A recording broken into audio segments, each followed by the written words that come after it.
सतगुरु चरनी माई,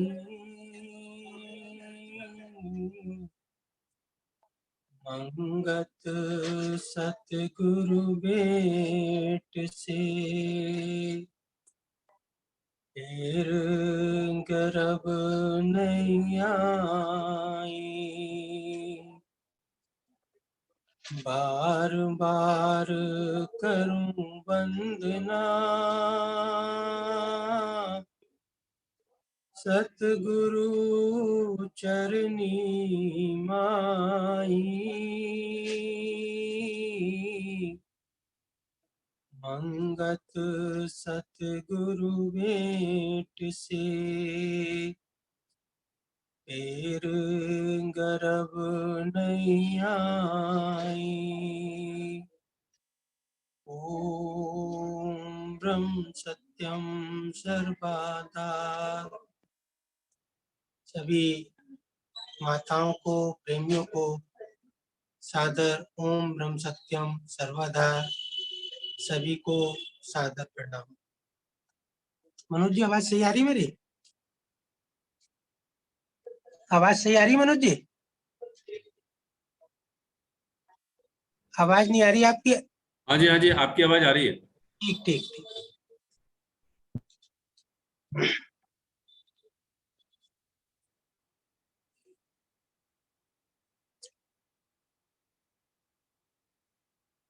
यदि किसी व्यक्ति से पूछा जाए कि आप कैसे देखते हैं, तो व्यक्ति कहता है कि मैं आंखों से देखता हूँ। कैसे सुनते हैं? कानों से सुनता हूँ। कैसे वस्तुओं का स्वाद लेते हैं? जिह्वा के द्वारा स्वाद लेता हूँ। कैसे आपको ठंडे गर्म का एहसास होता है, स्पर्श महसूस होता है? तो व्यक्ति कहता है कि मैं त्वचा के द्वारा स्पर्श महसूस करता हूँ।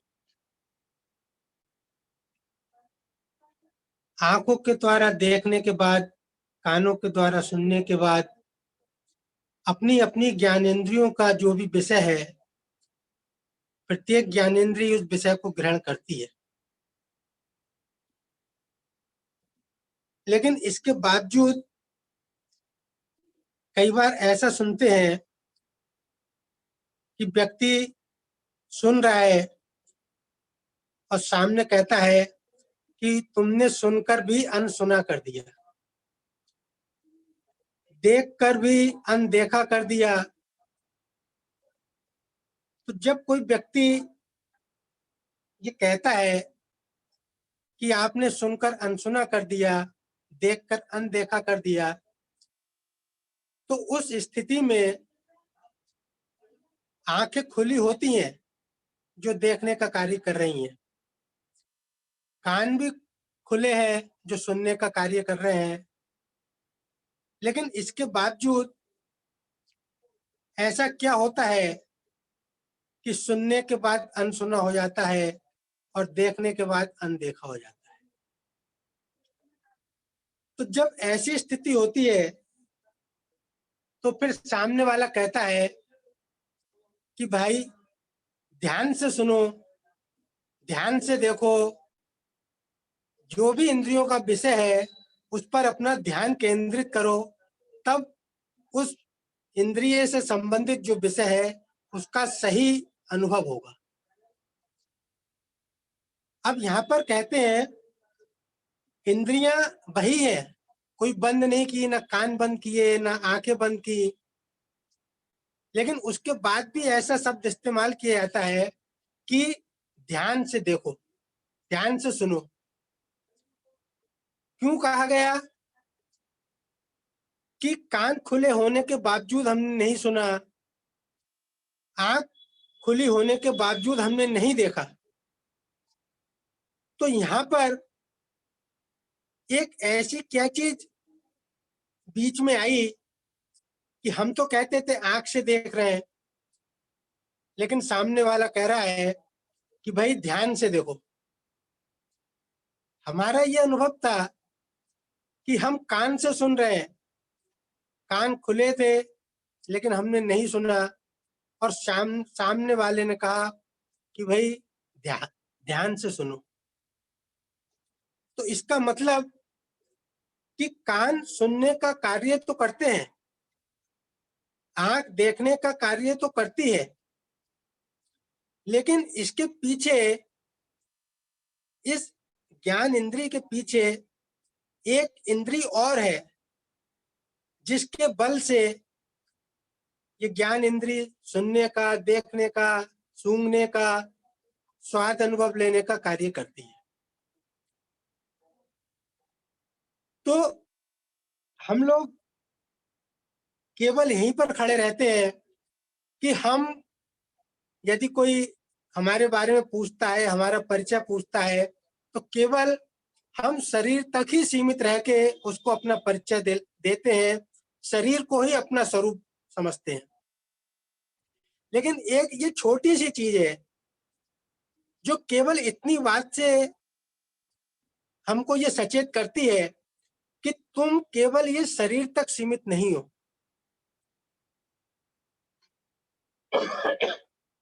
ये शरीर रूपी यंत्र है, इस यंत्र के पीछे कुछ अन्य शक्तियां और हैं जिनकी प्रेरणा से, जिनकी ताकत से, जिनकी सामर्थ्य से हमारी ये ज्ञान इंद्रियां, कर्म इंद्रियां कार्य संपन्न करती हैं।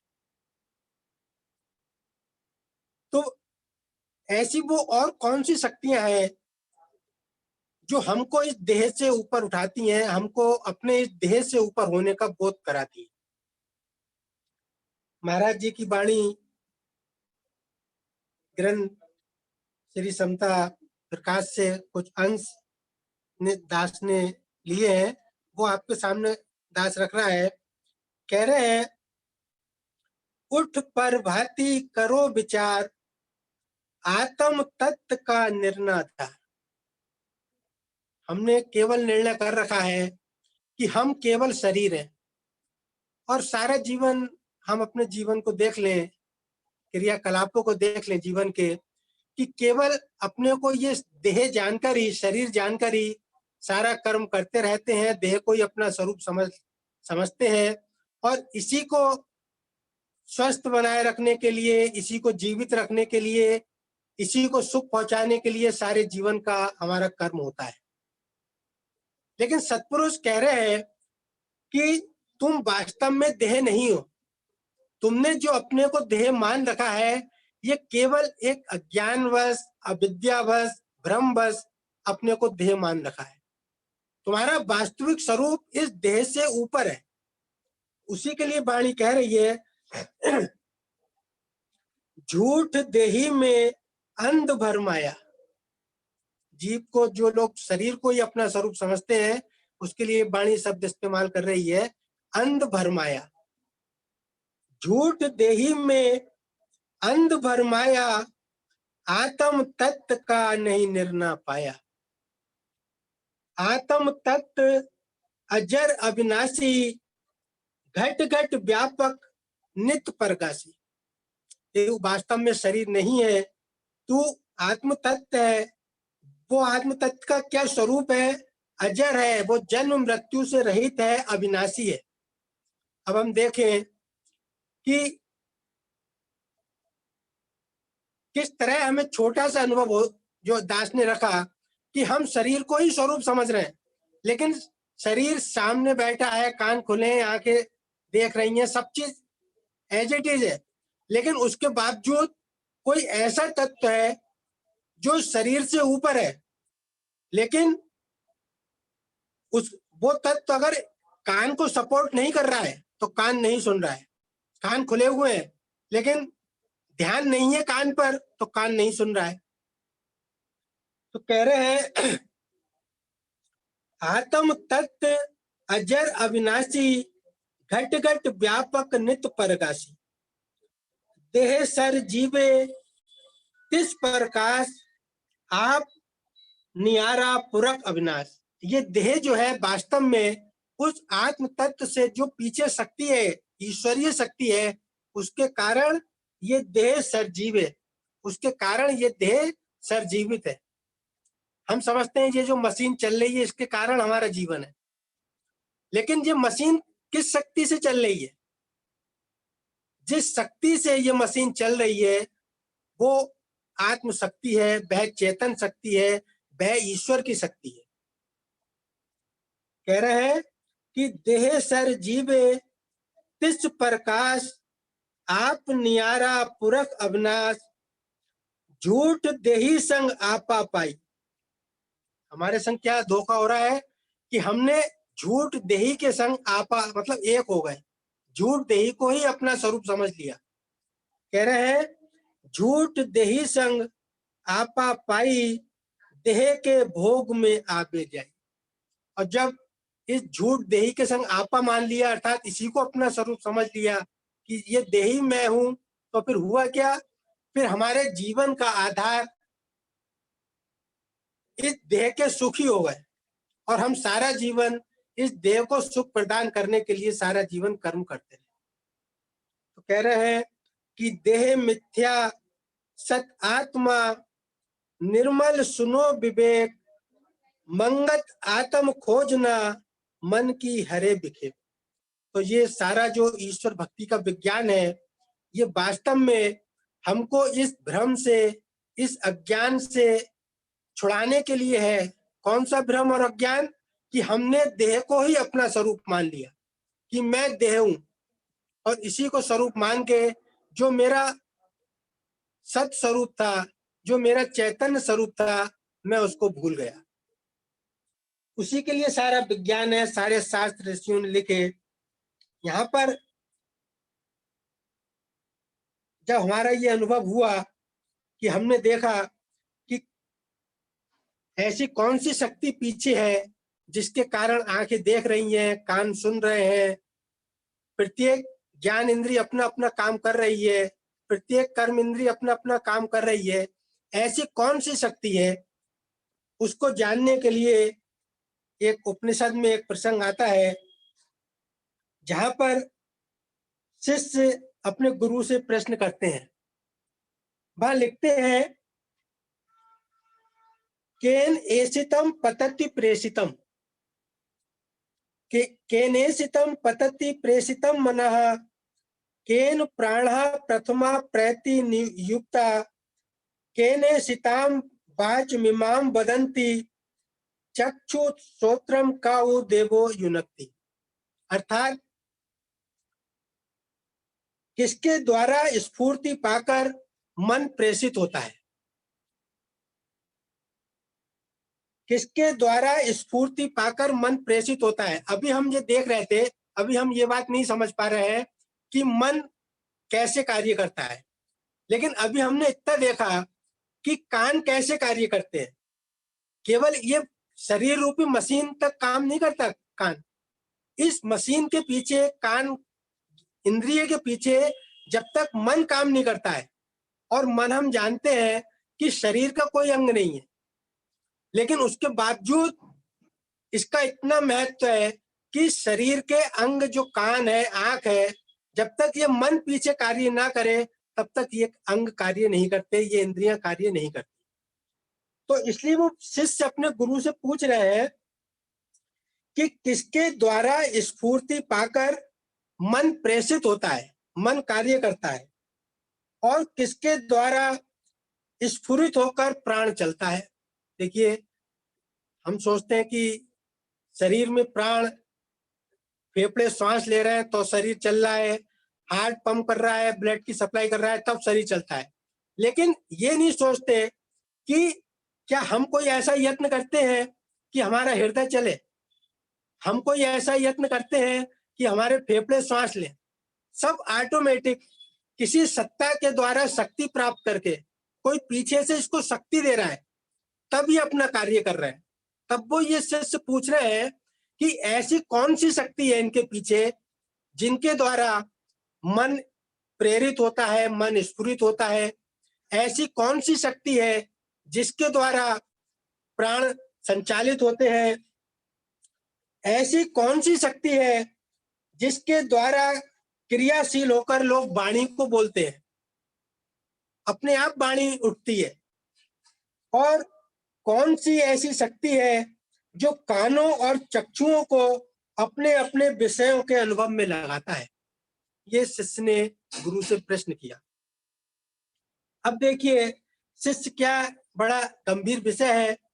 शिष्य गुरु क्या कह रहे हैं, दूसरा जो इसका श्लोक है उसमें गुरु कह रहे हैं, दास केवल हिंदी पढ़ रहा है क्योंकि इतना समय नहीं है, कह रहे हैं कि जो स्रोत का भी स्रोत है, अर्थात जिसकी शक्ति से कान सुनने का कार्य करते हैं, जो समस्त जगत का परम कारण है, जिससे ये शब्द उत्पन्न हुए हैं, मन प्राण और संपूर्ण इंद्रियां जिससे उत्पन्न हुई हैं, अर्थात जिसकी शक्ति को पाकर ये सब अपना अपना कार्य करने में समर्थ हो रहे हैं, जो इन सबको जानने वाला है, वह परब्रह्म पुरुषोत्तम ही इन सबका प्रेरक है।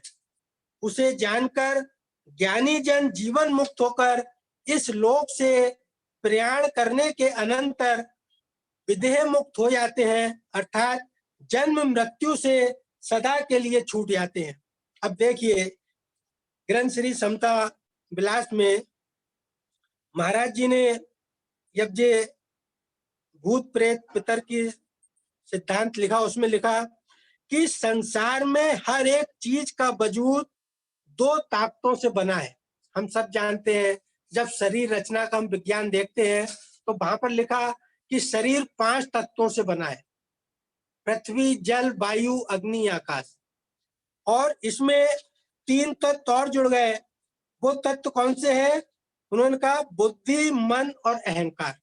ये 8 तत्वों से इस शरीर की रचना हुई।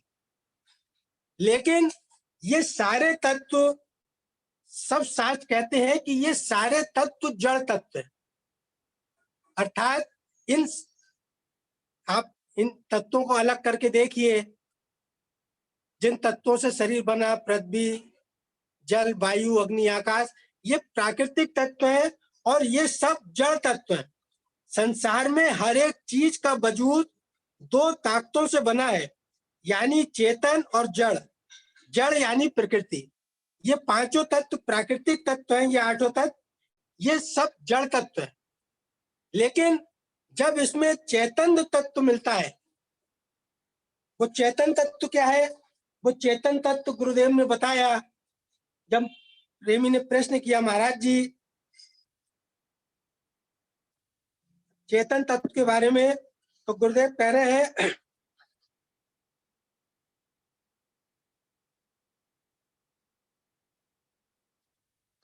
चेतन तत्व के बारे में जब गुरु पूछा,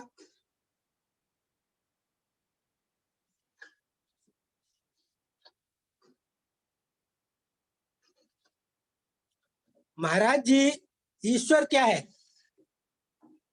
महाराज जी ईश्वर क्या है?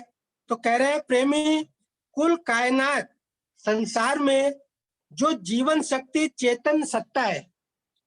देखिए ये जो 8 तत्व बताए, ये प्राकृतिक जड़ तत्व है, लेकिन जब इन जड़ तत्व में वह चेतन तत्व शामिल होता है, तब उस चेतन तत्व से स्फूर्ति पाकर ये सारे तत्व कार्य करते हैं। उससे पहले अगर जब वो चेतन तत्व निकल जाता है तो हम जानते हैं शरीर की क्या स्थिति होती है, जो रामायण में लिखा कि क्षिति जल पावक गगन समीरा, पंच रचित अति अधम शरीरा, प्रगट सुतन तब आगे शोभा। उस समय जब वो चेतन तत्व निकल जाता है तब इस शरीर, ये जड़ शरीर मृत हो जाता है। जब ये जड़ हो जाता है, वो चेतन तत्व निकल जाता है, तब इसको या तो जला दिया जाता है या पृथ्वी में दबा दिया जाता है, कोई इसका महत्व नहीं रहता।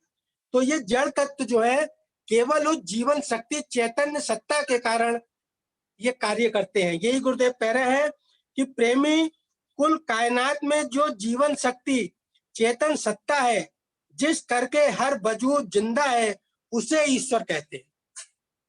अब हमें समझना यह है कि हम जो इस भ्रम में रहते हैं कि ये शरीर अपनी अपनी ज्ञान इंद्रियों और कर्म इंद्रियों के द्वारा चलता है, लेकिन हम ये भूल जाते हैं कि ये वास्तव में जड़ शरीर है, और ये जड़ शरीर जो है, इसका प्रत्येक अंग, प्रत्येक इंद्री तभी कार्य करती है जब उसके पीछे वह चैतन्य सत्ता होती है, जिसको हम ईश्वर कहते हैं।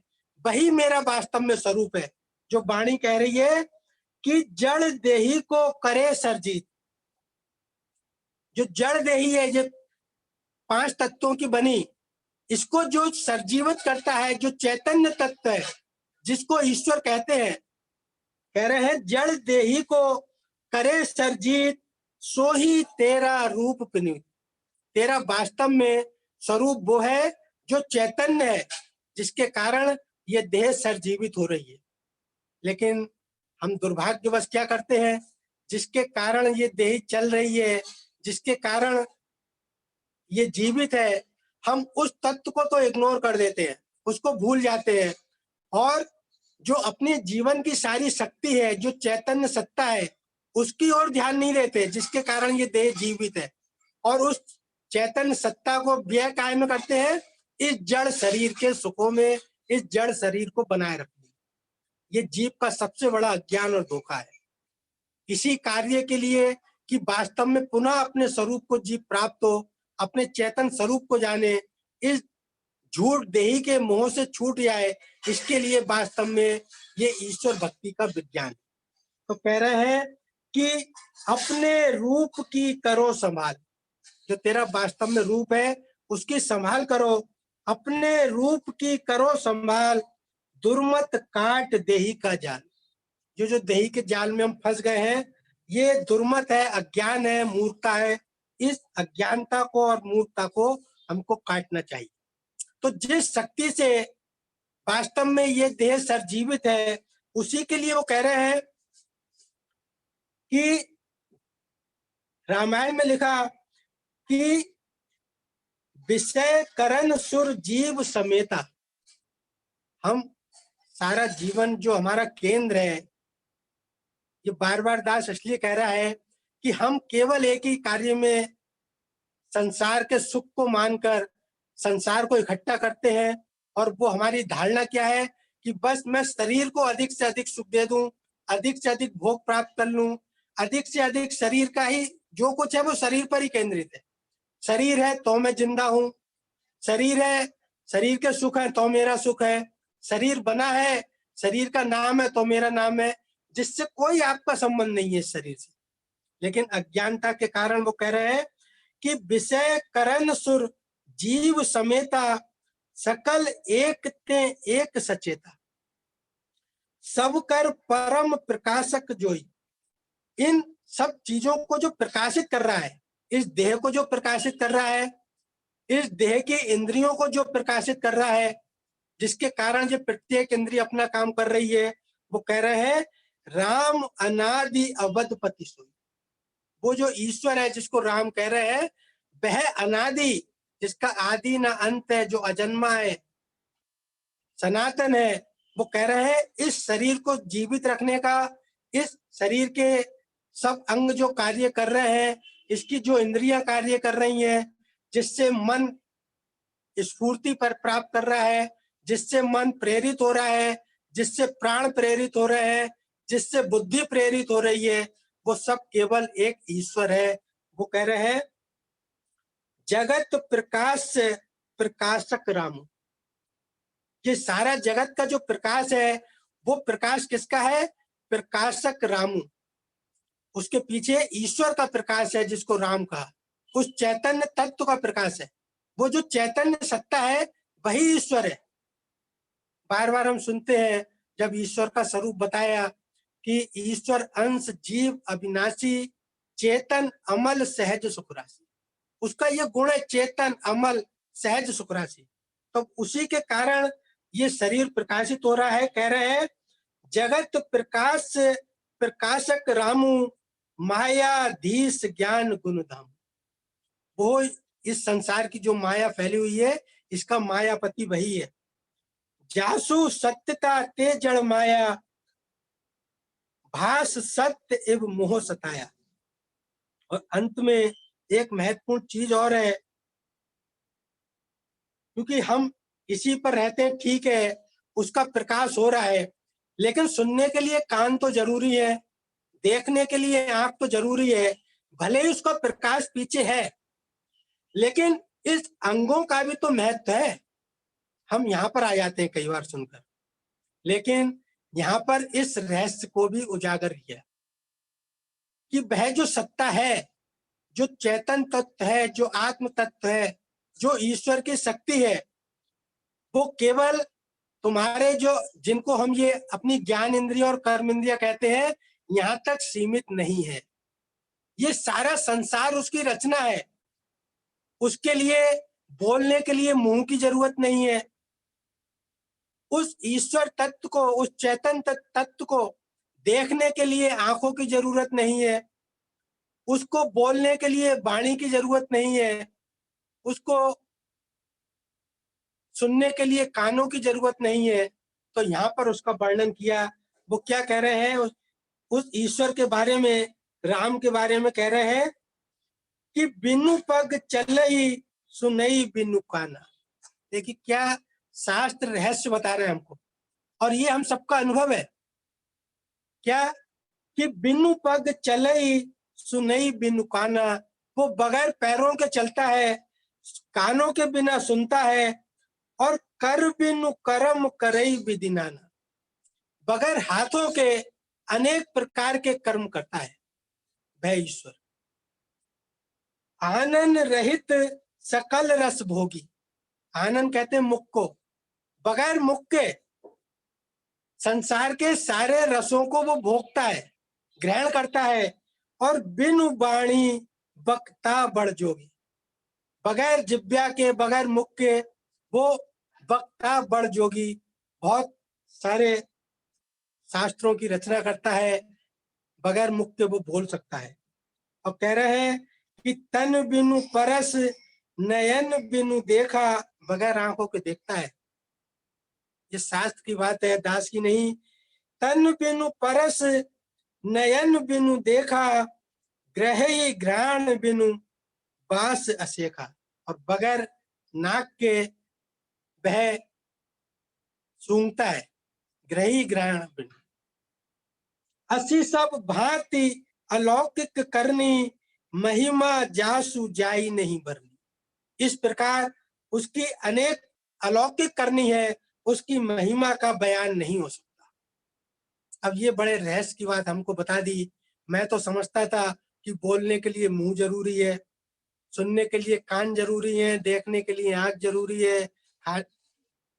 हम तो सब ज्ञान इंद्रियों के बिना ये कर्म नहीं हो सकते, लेकिन यहाँ पर सब विपरीत बता दिया। तो कह रहे हैं राम अतर्क बुद्धि मन वाणी। अब यहाँ पर एक चीज और दे दी कि वह जो ईश्वर है वह अतर्क है, बुद्धि मन वाणी। हम लोग का तर्क कहाँ तक सीमित है? अपने मन तक, जहां तक हमारी बुद्धि काम करती है। लेकिन जहां तक हमारी मन और बुद्धि काम करते हैं, वहां तक उस ईश्वर को नहीं समझा जा सकता, नहीं पाया जा सकता। क्यों? उसका कारण क्या है कि ये मन, बुद्धि और सारी इंद्रियां जिनसे हम सुनते हैं, समझते हैं, ग्रहण करते हैं, ये उस ईश्वर का प्रकाश से कार्य कर रही हैं। तो जिसके प्रकाश से कार्य कर रही हैं, तो हम उसको कैसे समझ सकते हैं? ये तो उसके, उस ईश्वर की अनंत शक्ति के एक अंश से कार्य कर रही हैं। उस ईश्वर की अनंत शक्ति के एक अंश मात्र से हमारी ज्ञान इंद्रियां काम कर रही हैं, हमारा मन काम कर रहा है, हमारी बुद्धि काम कर रही है, हमारे प्राण काम कर रहे हैं, उसके अंश मात्र से। तो जब उसके एक अंश से ये जीवित है, तो हम इनके द्वारा उस समुद्र के उस अनंत परमात्मा को कैसे ग्रहण कर सकते हैं? अब यहाँ पर ये बात समझे कि वो कैसे बगैर इंद्रियों के कार्य करता है। ये हमारा एक बड़ा छोटा सा अनुभव है। हम देखते हैं कि जब हम नींद में होते हैं, निद्रा में होते हैं, और हम स्वप्न देखते हैं, और जागकर व्यक्ति कहता है कि रात मैंने उससे ये बात की, रात उस व्यक्ति ने मुझसे ये कहा, रात में उस स्थान पर गया, जो जागृत अवस्था में हमारे सारे अनुभव होते हैं, वही सारे अनुभव हम स्वप्न अवस्था में कर रहे होते हैं। और सुबह को हम उसका बयान करते हैं कि मैंने ये सब देखा, ये सुना, ये खाया, ये महसूस किया। अब आप बताइए कि वहां पर हमारे शरीर का कौन सा अंग काम कर रहा था? पूरा शरीर बिस्तर पर पड़ा था, आंख बंद थी, हमको इस शरीर का होश नहीं था, और उसके बावजूद हमारी सारी इंद्रियां काम कर रही थी। ये हमारा अनुभव है, कोई कहने की बात नहीं। तो यहाँ पर ये विचार करें कि इन ज्ञान इंद्रियों के बिना जो हमारे अनुभव हो रहे थे, वो किस शक्ति के द्वारा हो रहे थे। और वहां पर सबसे बड़ी बात कि वहां पर मैं नाम की कोई चीज नहीं थी, अहम नहीं था। ना मेरा उस चीज को प्राप्त करने में, उसको देखने में मेरा कोई प्रयास काम आ रहा था, लेकिन सब शक्तियां काम कर रही थी। इसलिए उस ईश्वर का अनंत महत्व बताया कि कह रहे हैं कि यही विधि जग हरि आश्रित रहे, यद्यपि असत देख दुख दे। हम इस सारे रहस्य को समझे जो यहाँ पर उपनिषद में बता रहे हैं कि गुरुदेव कह रहे हैं, अपने शिष्य को बता रहे हैं कि उसी शक्ति के द्वारा कान सुनते हैं, उसी शक्ति की प्रेरणा से आंखें देखती हैं, उसी शक्ति के द्वारा जिह्वा रस ग्रहण करती है, और उसी शक्ति के द्वारा प्राण चलते हैं। तो अंत में कह रहे हैं कि प्राण के द्वारा जो भी चेष्टा की जाने वाली वस्तु है, तथा वह ब्रह्मा का पारब्रह्म परमेश्वर उससे सर्वथा अतीत है, उसके विषय में केवल इतना ही कहा जा सकता है कि जो प्राण का ज्ञाता, प्रेरक और उसमें शक्ति देने वाला है। अब हम इस बात को समझें, हम शरीर को ही सब कुछ समझते हैं, लेकिन यहाँ पर वो कह रहे हैं कि शरीर की सारी शक्तियां केवल उस परमात्मा की शक्ति से, उसकी प्रेरणा से ही कार्य करती हैं। कह रहे हैं जिसकी शक्ति के किसी अंश को प्राप्त करके और जिसकी प्रेरणा से ये प्रधान प्राण सबको चेष्टा युक्त करने में समर्थ होता है, वही सर्वशक्तिमान परमेश्वर ब्रह्म में इस मंत्र में जिसकी प्रेरणा से प्राण विचरता है, इसका उत्तर दिया।